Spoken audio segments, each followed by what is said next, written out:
Runway पर एक plane 235 kilometre per hour की स्पीड से दौड़ रहा था, लेकिन तभी अचानक सामने एक आदमी आकर खड़ा हो गया जो अंधेरे की वजह से किसी को नहीं दिखा। और फिर उसके बाद जो हुआ वो कोई भी सोच नहीं सकता था। Frontier Airlines Flight 4345. Frontier Airlines Flight 4345. We have a problem! Pull us off!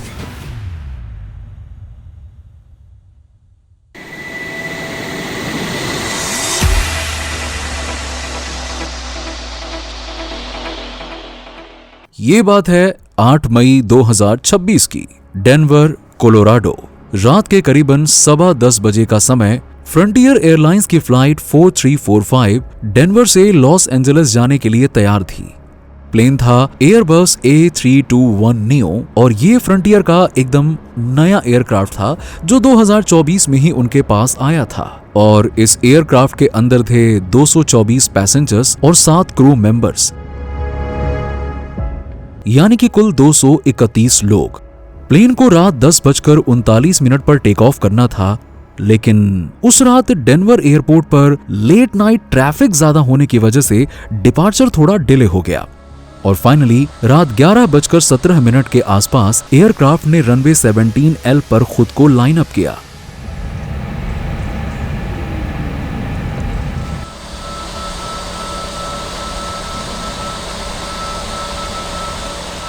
और क्योंकि डिपार्चर पहले ही डिले हो चुका था, इसीलिए एयरक्राफ्ट ने बिना देरी किए ही तुरंत टेक ऑफ के लिए खुद को आगे बढ़ाया। टावर से क्लियरेंस मिली और प्लेन के इंजन स्टार्ट कर दिए गए। धीरे धीरे वो 80 नॉट्स, 100 नॉट्स और 120 नॉट्स की स्पीड को क्रॉस करने लगा। एयरक्राफ्ट अब उस पॉइंट पर था कि जहां से टेक ऑफ को रिजेक्ट करना बहुत ज्यादा रिस्की होता है। 127 नॉट्स यानी 235 किलोमीटर पर आवर की रफ्तार। प्लेन के उड़ान भरने में अब सिर्फ 1 या 2 ही सेकंड्स बचे थे, लेकिन तभी अचानक एक बहुत जोर का धमाका होता है और पूरा प्लेन हिल जाता है। कुछ लोगों को लगा कि टायर फटा होगा और कुछ को यह लगा कि शायद रनवे पर कोई बड़ा पत्थर आ गया होगा। विंडो सीट पर बैठे पैसेंजर्स ने देखा कि राइट इंजन पहले एक पल के लिए रुका और फिर उसमें से आग की लपटें निकलने लगी। कॉकपिट में पायलट के सामने एक के बाद एक वार्निंग लाइट्स जल रही थीं। दोनों पायलट्स को पता था कि अब क्या करना है। सालों की ट्रेनिंग ऐसी सिचुएशंस में एकदम से एक्टिवेट हो जाती है। पायलट्स ने तुरंत टेक ऑफ रिजेक्ट किया, लेकिन अब दिक्कत यह थी कि प्लेन बहुत हाई स्पीड पर था और इतनी हाई स्पीड पर एयरक्राफ्ट को रोकना आसान नहीं होता। उन्होंने तुरंत थ्रॉटल्स बंद किए और एयरक्राफ्ट को रोकने के लिए मैक्सिमम ब्रेक अप्लाई कर दिया। इसके बाद पायलट ने तुरंत रेडियो उठाया और कंट्रोल टावर को वो बात बोली जो टावर पर बैठे लोगों ने अपनी जिंदगी में पहली बार सुनी। हमने रनवे पर किसी को टक्कर मार दी है, हमारे इंजन्स में आग लग गई है। टावर में एक पल के लिए सन्नाटा छा गया, क्योंकि पायलट्स नॉर्मली बोलते हैं बर्ड स्ट्राइक या टायर फट गया या इंजन इशू, लेकिन किसी को टक्कर ये नॉर्मल नहीं था। कुछ पैसेंजर्स को लगा कि प्लेन क्रैश होने वाला है। जैसे तैसे करके प्लेन रुक तो गया, लेकिन रनवे पर करीबन 1.25 किलोमीटर तक मलबा और टूट फूट का सामान फैल चुका था। चीखें बिखरी पड़ी थीं और वो क्या क्या चीजें थीं इस बारे में मैं आपको आगे बताऊंगा। प्लेन के रुकते ही कैबिन में धुआं भरना शुरू हो गया और दम घुटने की वजह से लोग पैनिक करने लगे और तभी कैबिन क्रू जोर से चिल्लाया, Evacuate! Evacuate! Evacuate! दोनों तरफ की इमरजेंसी स्लाइड्स खुल गईं और पैसेंजर्स एक के बाद एक रनवे पर नीचे उतरने लगे। बाहर अंधेरा था, ठंडी हवा थी और दूर से सायरन्स की आवाज आ रही थी और राइट साइड के इंजन के पास हल्की सी आग दिख रही थी। डेनवर फायर डिपार्टमेंट कुछ ही मिनट्स में पहुंच गया और आग को कंट्रोल कर लिया गया। प्लेन से सभी 231 लोग बाहर आ चुके थे, जिसमें 12 घायल लोग थे और 5 को हॉस्पिटल ले जाना पड़ा। हालांकि ज्यादातर चोटें स्लाइड से उतरने में आईं, क्योंकि डर के मारे लोग भाग रहे थे, सबको जल्दी थी। प्लेन के बाहर आने के बाद पैसेंजर्स जब रनवे पर खड़े थे, तब धीरे धीरे उनके सामने ये बातें आना शुरू हुई कि ना तो प्लेन का टायर फटा था और ना ही वो किसी पत्थर से टकराया था। असल में एयरक्राफ्ट ने एक इंसान को टक्कर मारी थी। जी हां, आपने बिल्कुल सही सुना। दरअसल हुआ यह कि एक आदमी अचानक से एयरक्राफ्ट के राइट साइड के सामने आ गया था और इतनी स्पीड पर पायलट्स के पास रिएक्ट करने का कोई टाइम नहीं था। इसीलिए प्लेन से उसे एक जोरदार टक्कर लग गई। टक्कर होते ही उसकी बॉडी एयरक्राफ्ट के राइट इंजन की तरफ खिंच गई, क्योंकि टेक ऑफ पावर पर जेट इंजन की सक्शन बहुत पावरफुल होती है। इंजन के अंदर एक बेहद तेज धमाका हुआ, स्पार्क्स निकले, आग लग गई और रनवे पर दूर दूर तक उस आदमी के चीथड़े और इंजन का मलबा फैल गया। रनवे पर पड़ी हुई ये कोई नॉर्मल डेड बॉडी नहीं थी। पूरा शरीर इंजन में ऐसे पिस गया था कि उसकी पहचान भी नहीं की जा सकती थी। यहां तक कि सबको सिर्फ इतना पता था कि प्लेन ने रनवे पर किसी को हिट किया है। उसका ये हाल है, ये लोगों को थोड़ी देर बाद समझ आया। पर यहां पे सवाल ये है कि वो आदमी है कौन और आया कहां से? इसका जवाब किसी के पास नहीं था। शुरुआत में कई लोगों को लगा कि शायद ये कोई एयरपोर्ट वर्कर होगा, लेकिन जब सच्चाई निकलकर सामने आई तो सबके होश उड़ गए। इंपैक्ट इतना खतरनाक था कि फॉरेंसिक टीम को अपना काम करने में 4 दिन का समय लग गया। नॉर्मल तरीके से बॉडी की पहचान हो ही नहीं सकती थी, इसीलिए डीएनए टेस्टिंग करनी पड़ी। आखिरकार 4 दिन बाद 12 मई 2026 को उस आदमी का नाम और पहचान सामने आया। नाम था माइकल मॉट, उम्र 41 साल, कोलोराडो का रहने वाला, और उसकी स्टोरी बिल्कुल नॉर्मल नहीं थी। पब्लिक रिकॉर्ड्स के हिसाब से माइकल मॉट की क्रिमिनल हिस्ट्री काफी लंबी थी। पिछले करीबन 24 सालों में उसके नाम पर 20 से ज्यादा अरेस्ट हो चुके थे। कभी किसी की प्रॉपर्टी में बिना इजाजत के घुसने का केस, कभी मारपीट, कभी चोरी और कभी पुलिस कस्टडी से भागने के आरोप। 2005 में उस पर अटेम्प्ट मर्डर का भी केस हुआ था। यानी कि देखा जाए तो केसेस की लिस्ट काफी लंबी थी। लेकिन यहाँ पे सवाल ये नहीं था कि माइकल मॉट कितना बड़ा क्रिमिनल था। असली सवाल ये था कि आखिर वो एयरपोर्ट तक पहुंचा कैसे और क्यों, वो भी इतनी सिक्योरिटी के बावजूद। थोड़ी जांच पड़ताल करने पर पता चला कि जहां से माइकल मॉट एयरपोर्ट के अंदर घुसा था वो डेनवर इंटरनेशनल एयरपोर्ट का ईस्टर्न पेरीमीटर एरिया था। ये जगह मेन टर्मिनल और पैसेंजर बिल्डिंग से करीबन 2 माइल दूर थी। वहां आसपास ना पार्किंग थी, ना दुकानें, ना पब्लिक मूवमेंट, यानी कि सिर्फ खाली जमीन, खेत और अंधेरा।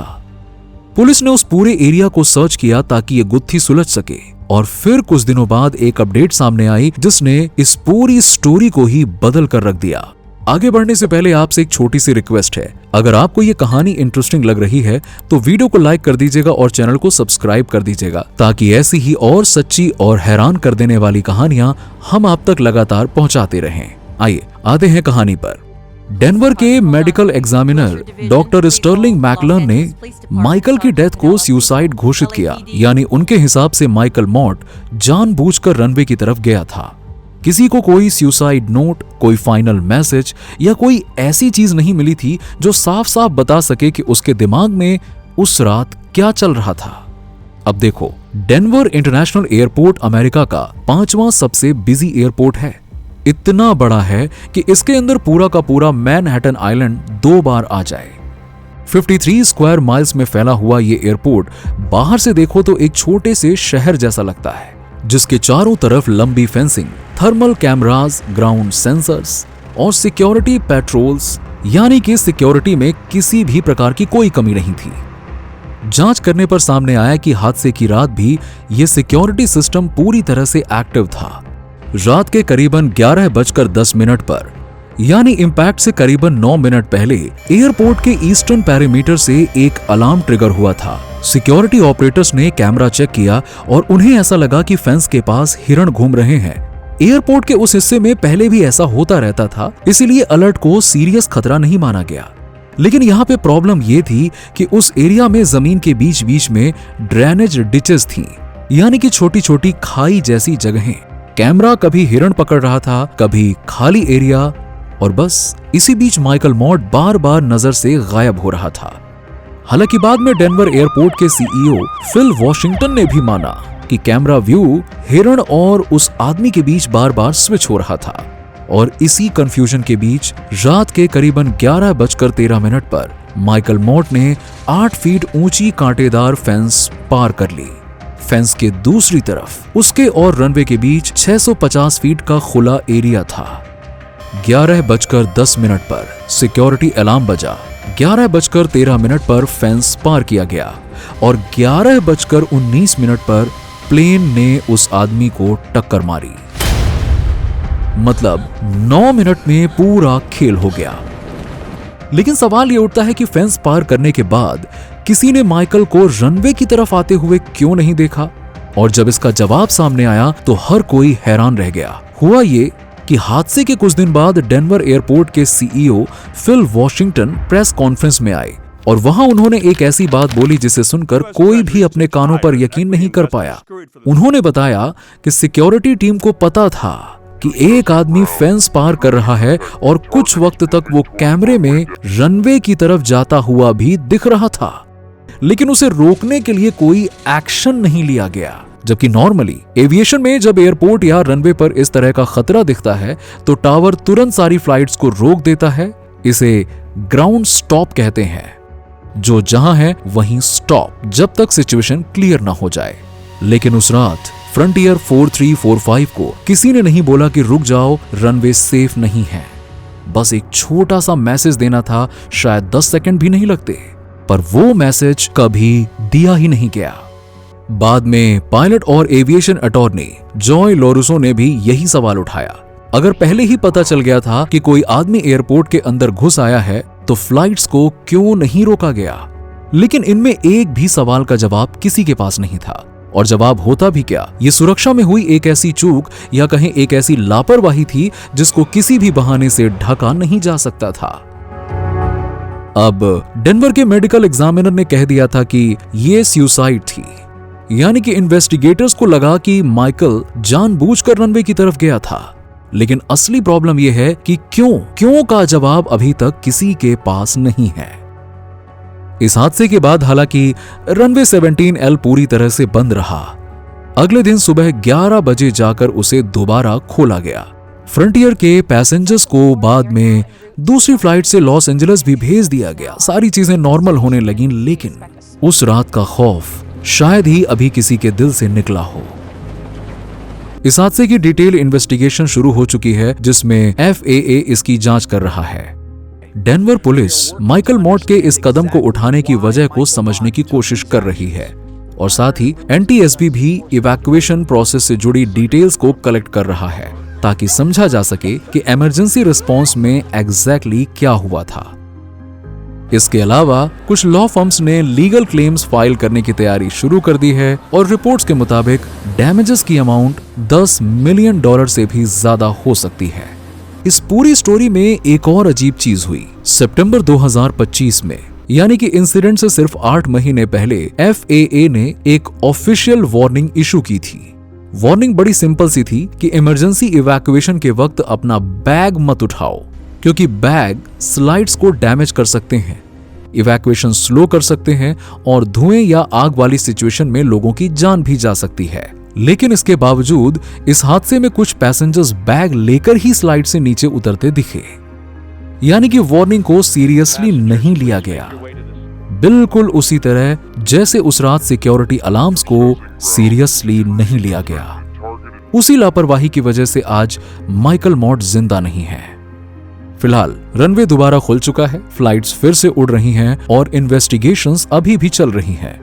लेकिन फ्रंटियर फ्लाइट 4345 में बैठे 231 लोगों के लिए 8 मई 2026 की वो रात शायद कभी खत्म नहीं होगी। बाकी अगर आप जानना चाहते हैं कि 239 लोगों से भरा हुआ एक प्लेन आसमान में उड़ते हुए अचानक से गायब कैसे हो गया, तो आप आई बटन पर क्लिक करके उस वीडियो को भी देख सकते हैं।